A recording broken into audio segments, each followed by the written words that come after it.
இயேசு கிறிஸ்துவின் இனிய நாமத்தில் நான் யாவருக்கும் வாழ்த்துதல் சொல்லுகிறேன்.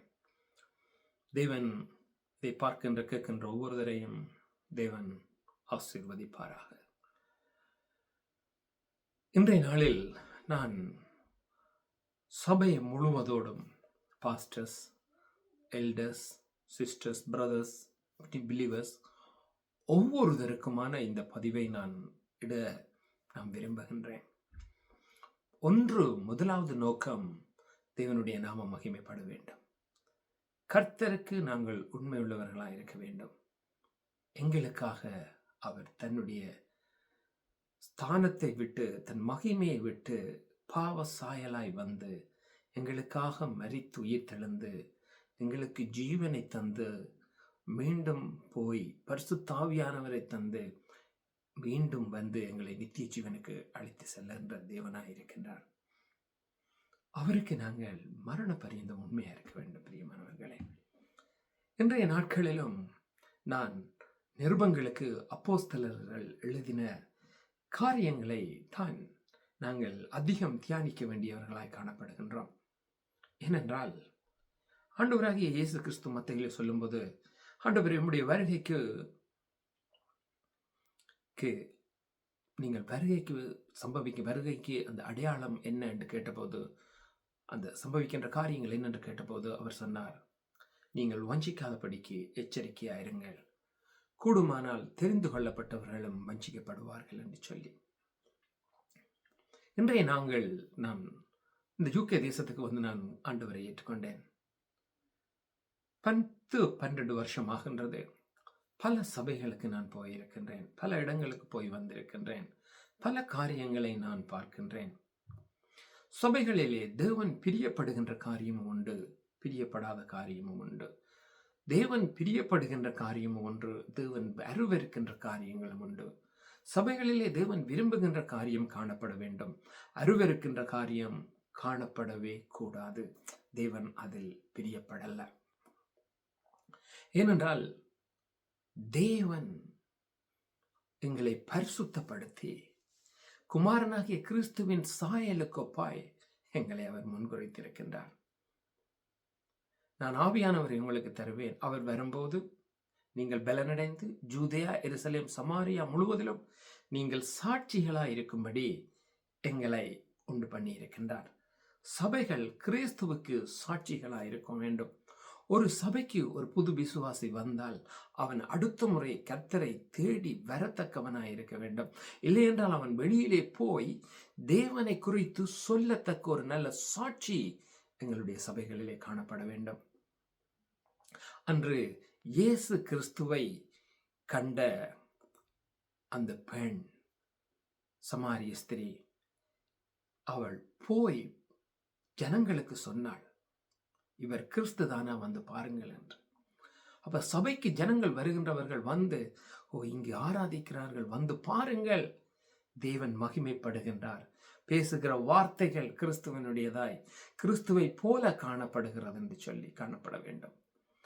அப்போஸ்தலர்கள் பேசும்போது சொன்னார்கள், நீ அவர்களோடு கூட இருந்தவன் அல்லவா, இயேசு கிறிஸ்துவோடு இருந்த நசரேயனோடு இருந்தவர்கள் அல்லவா என்று. இல்லை என்று மறுதளித்த போதில் உங்களுடைய பேச்சு வெளிப்படுத்துகிறது என்று சொல்லுகிறார்கள். எங்களுடைய பேச்சு இயேசு கிறிஸ்துவை வெளிப்படுத்த வேண்டும். சபையினுடைய பேச்சு இயேசு கிறிஸ்துவை பிரதிபலிக்க வேண்டும், வெளிப்படுத்த வேண்டும். ஏன் நான் இவைகளை சொல்லுகிறேன் என்று சொன்னால், இன்று சபைகள் என்னத்தை வெளிப்படுத்துகிறது? எல்லாரையும் நான் சொல்லவில்லை. ஆனால் இன்றைக்கு நாங்கள் சபைகளை, எங்களை பரிசுத்தப்படுத்த வேண்டிய இடத்திலே நாங்கள் வந்து நிற்கின்றோம். மனம் திரும்புதலை சபைகளுக்கு கூற வேண்டிய இடத்திலே நாங்கள் நிற்கின்றோம். மனம் திரும்பி இயேசு கிறிஸ்துவினிடத்திலே வந்து சபைக்குள்ளே தான் வருகின்றோம். ஆனால் இன்று சபைக்குள்ளேயே மனம் திரும்புதலை கூற வேண்டிய நிலைமையில நாங்கள் காணப்படுகின்றோம். ஊழியக்காரர் தொடக்கம் விசுவாசிகள் வரைக்கும் தேவன் அருவருக்கின்ற காரியங்களை சமாளிக்கும்படி விசுவாசிகளுக்காக சமாளிக்கின்ற ஊழியக்காரர்களை திருப்திப்படுத்தும்படி சமாளிக்கின்ற விசுவாசிகள், தேவன் பிரியமில்லாததையும் ஓகே தேவன் பிரியமான இருக்கின்றார் என்கின்றபடி போலியான பேச்சுக்கள், சபைகளில் சபித்தல்கள், ஆசீர்வதிக்கின்ற நாவினாலே சபிக்கின்ற காரியங்கள், ஸ்பெஷலாய் தசம பாகம் காணிகைகளுக்காக இவைகள் சபைகளிலே காணப்படுகின்றது. நான் பார்த்திருக்கிறேன். பார்க்கும்போது வேதனையாய் இருக்கின்றது. புதிய ஜனங்கள் சபைக்கு வந்து இடர்கள் அடைகின்றார்கள். இந்த வீடியோவை நான் ஏன் பதிவு செய்கிறேன் என்று சொன்னால், ஆண்டவர் எனக்கு தந்த ஒரு தாகம்.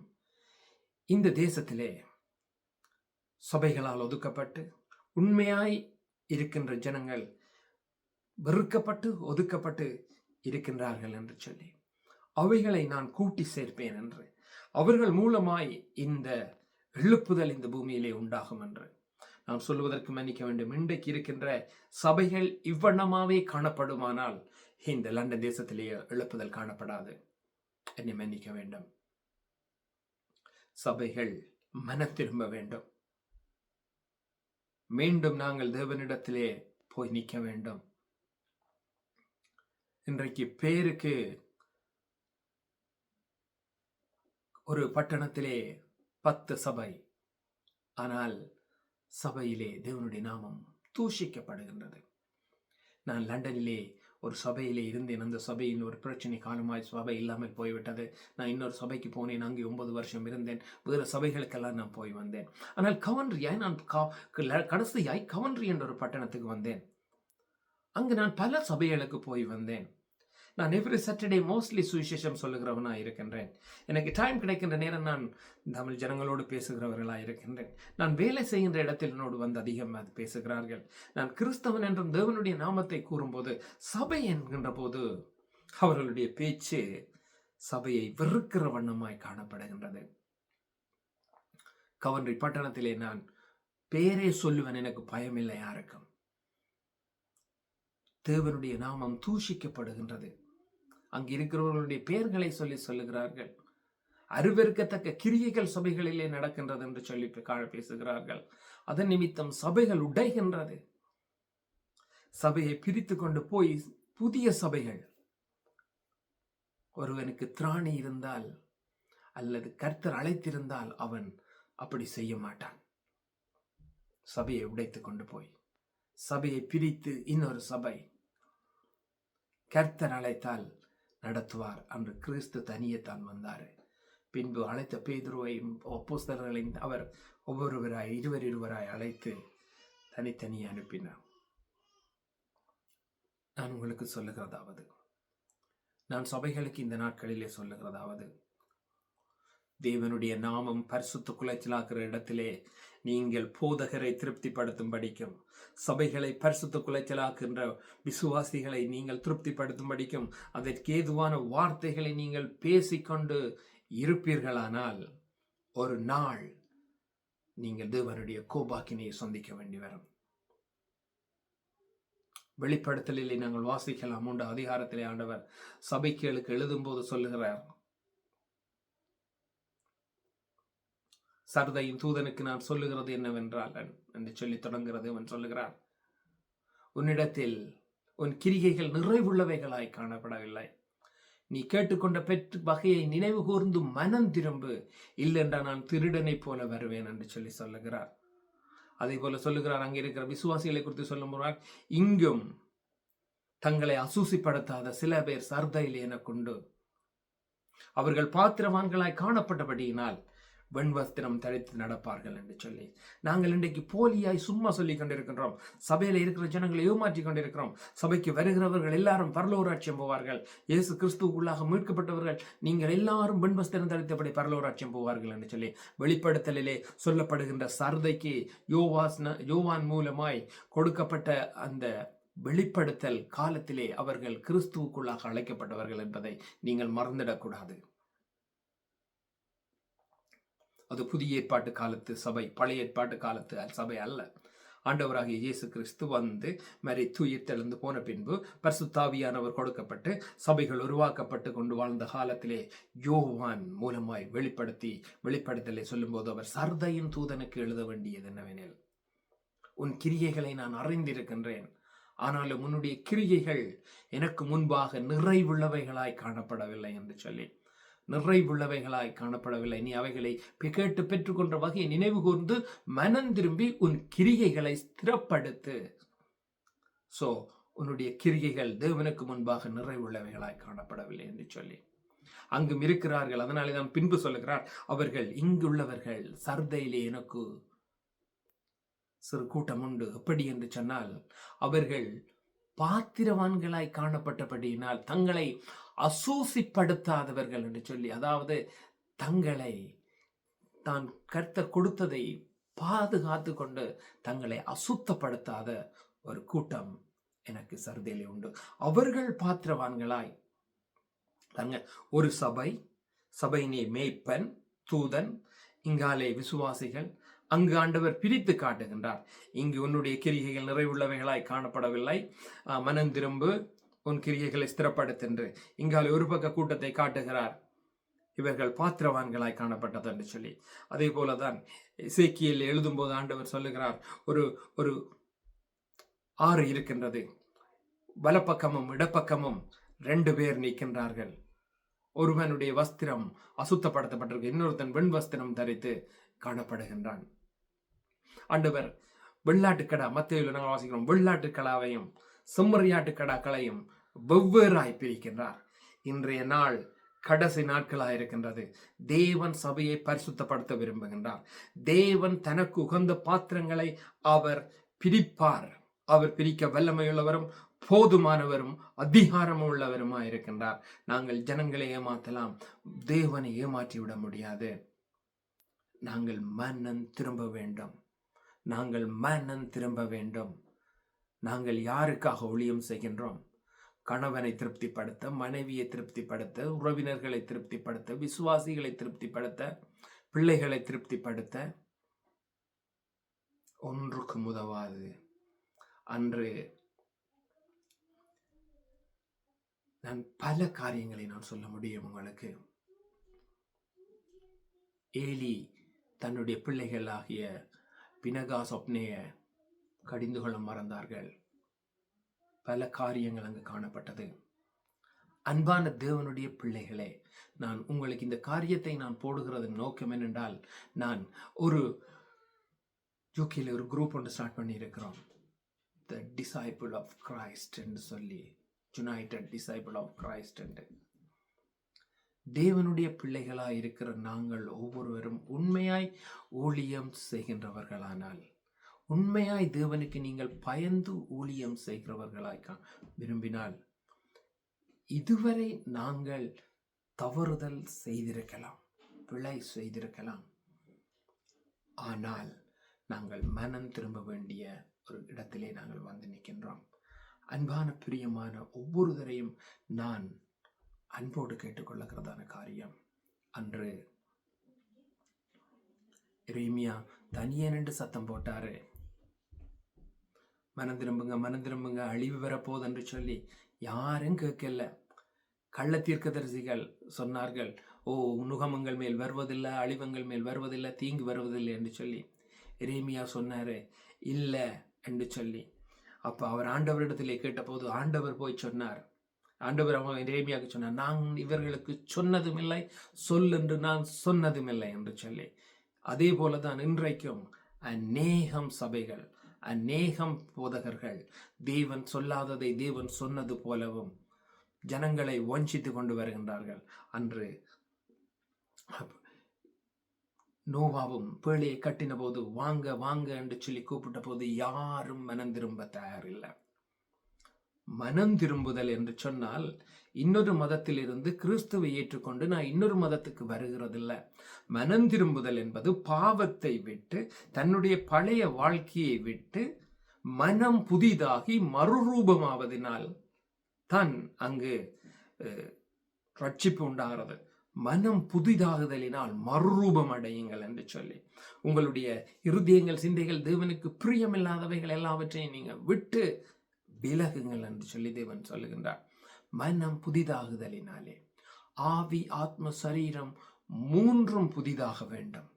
மனுஷனுக்கு பலவீனம் ஒன்று, ஆனால் அந்த பலவீனம் பாவத்துக்கு ஏதுவாய் காணப்படக்கூடாது. 2 விஷயம் உண்டு. அப்போஸ்தலனாகிய பவுல் சொல்லுகிற இந்த வசனத்தை இப்படியாய் போதிப்பார்கள். எப்படி என்று சொன்னால், உங்களுக்குள்ளே பாவம் இல்லை என்று சொல்வீர்கள், ஆனால் நீங்கள் உங்களை வஞ்சிக்கிறவர்களாய் காணப்படுவீர்கள் என்று சொல்லி. ஆனால் எங்களுக்குள்ளே பாவம் இருக்கிறது எப்படி என்று சொன்னால், பாவத்தின் வித்து இருக்கின்றது. பாவத்தின் வித்து மரித்து போயிருக்கின்றது. அந்த வேரானது எங்களுக்குள்ளே மரித்து போயிருக்கின்றது. அது பாவம் செய்யும்படி இடம் கொடுக்காதபடிக்கு பரிசுத்த ஆவியானவர் காத்து வைத்திருக்கின்றார். ஆனால் நாங்கள் அதற்கு மறுபடியும் ஜீவனை கொடுப்போமானால், மரித்திருக்கின்ற பாவத்தின் வித்துக்கு நாங்கள் மீண்டும் உயிரை கொடுப்போமானால், அது மீண்டும் உயிர்த்தெழுந்து வந்து பாவத்தை பிறப்பிக்கும். அதைத்தான் அப்போஸ்தலனாகிய பவுல் சொல்லுகிறார். உங்களுக்குள்ளே பாவம் இல்லை என்று நீங்க அசட்டையா இருந்து விடாதீங்க. பாவம் நான் செய்ய மாட்டேன் என்று சொல்லி நீங்க சிம்பிளா இருந்துடாதீங்க. உங்களுக்குள்ள அந்த காரியம் ஒன்று இருக்குது, அது மறைஞ்சு போய் இருக்குது, செத்து போய் கிடக்குது, அதுக்கு நீங்க உயிர் கொடுத்துடாதீங்க என்று. அதைத்தான் நான் இன்றைக்கு சபைகளுக்கு சொல்லுகிறேன். வேறு ஜாக்கிரதையா இருங்க. தேவன் எனக்கு பல வருடங்களாய், பல காலங்களாய் என்னுடைய இருதயத்திலே போட்டதை நான் அடக்கி அடக்கி அடக்கி வைத்திருந்தேன். ஏனென்று சொன்னால், எல்லாரும் ஜோவேல் குறை சொல்றார் என்று சொல்லுகிறதற்காக எனக்கு மற்றவர்கள் சொல்லுகிறதில்ல. நான் குறை சொல்லவில்லை, எச்சரிக்கிறேன். கண்டித்து உணர்த்துதல் உண்டு. பைபிளிலே பலவிதம் உண்டு. கண்டித்து உணர்த்துதல் இருக்கின்றது, எச்சரிப்பு இருக்கின்றது. பாவத்தை கண்டித்து உணர்த்தும் போது அதை குற்றப்படுத்துதல் என்று எடுக்காமல், அதை உணர்ந்து பாவம் என்று சொல்லி அதை அறிக்கையிட்டு மனம் திரும்புகிறவன் மனம் திரும்புவான். மனம் திரும்ப விரும்பமில்லாதவன் தான் குற்றப்படுத்துறன்னு சொல்லி கொண்டிருப்பான். யார் எது சொன்னாலும் எனக்கு பிரச்சனை இல்லை. நான் பல காரியங்களை கர்த்தர் எனக்கு வெளிப்படுத்த போதெல்லாம் நான் சபைக்கு சொல்லுகிறதில்லை. ஒரே ஒரு நாள் எசேக்கியேல் 33ஆம் அதிகாரத்திலிருந்து நான் வாசித்து கொண்டு வந்தேன். ஆண்டவர் எனக்கு சொன்ன அந்த காரியத்திலே நான் வாசித்தேன். நான் உனக்கு சொல்லுகிறதை நீ சொல்லு. அப்படி நீ சொல்லி அவர்கள் மனம் திரும்பாது போனால் அவர்களுடைய இரத்த பழியை நான் உன்னிடத்திலே கேட்க மாட்டேன். ஆனால் நான் சொல்லியும் நீ சொல்லாதிருந்து அவர்கள் மனம் திரும்பாதிருந்தால் அவர்களுடைய இரத்த பழியை உன்மேல் கேட்பேன் என்கின்ற அந்த வசனத்தை வாசித்த அந்த நாளில் இருந்துதான் நான் முதல் நான் சொல்ல தொடங்கினது. என்னை யார் மீது சொன்னாலும் பிரச்சனை இல்லைங்க. மனம் திரும்புங்கள், மனம் திரும்புங்கள், மனம் திரும்புங்கள். கர்த்தருடைய வருகை சீக்கிரமாக இருக்கின்றது. கர்த்தருடைய நாமம் எங்கெல்லாம் பரிசுத்தல குலைச்சலாக்கப்படுகிறதோ, எங்கெல்லாம் கர்த்தருடைய நாமம் தூஷிக்கப்படுகிறதோ, கர்த்தருடைய நாமம் தூஷிக்கப்பட்டாலும் பிரச்சனை இல்லை, கர்த்தருடைய நாமம் பரிசுத்த குலைச்சலாக்கப்பட்டாலும் பரவாயில்ல, நாங்கள் எங்களுடைய பிரியப்படி தான் இருப்போம், எங்களுடைய விருப்பப்படி தான் இருப்போம், எங்களுடைய இதன்படி தான் நடப்போம் என்று உங்களுடைய இருதயத்தை நீங்கள் கடினப்படுத்துவீர்களானால் தேவனுடைய கோபாக்கினை நாள் வருகின்றது. தேவன் இயேசு கிறிஸ்துவை நீங்கள் ஒரு பக்கம் தான் பார்த்திருக்கிறீங்க. சபைகள் இன்னும் அதை காட்ட தொடங்க இல்லை.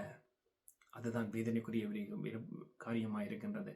அதாவது பாவத்தை மன்னிக்கின்ற இயேசு கிறிஸ்துவை நீங்கள் பார்த்திருக்கிறீங்க.